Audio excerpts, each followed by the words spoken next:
Уже год жителям сел Заречное и Болотное приходится добираться до Джанкоя в объезд. 22 мая прошлого года между селениями обрушился мост через реку Победная. С тех пор ничего не изменилось. Формально, по распоряжению Российского совета министров Крыма, на строительство нового моста выделили 95 миллионов рублей. Однако оккупационные власти до сих пор не нашли подрядчика.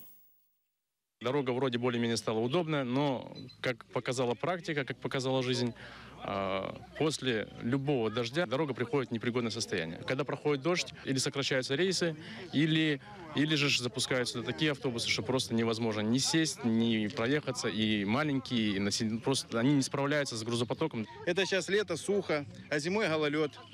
И бывают такие случаи, что скорая помощь не может достичь Заречного. Приходится людей даже было, что переносили через мост, и там скорая помощь брала людей. В садик скоро пойдем, тоже будем мучиться, никак добираться туда не можем. Родственники живут тоже туда.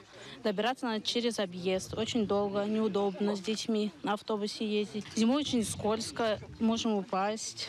И ребенок тоже не сидит. С двумя очень тяжело переходить здесь, идти туда в амбулаторию. И у нас, во-первых, еще увеличилась стоимость проезда.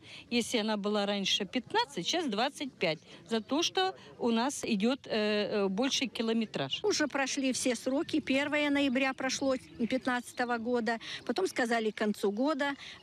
Ничего не получилось. 14 января у нас прошли общественные слушания по восстановлению этого моста.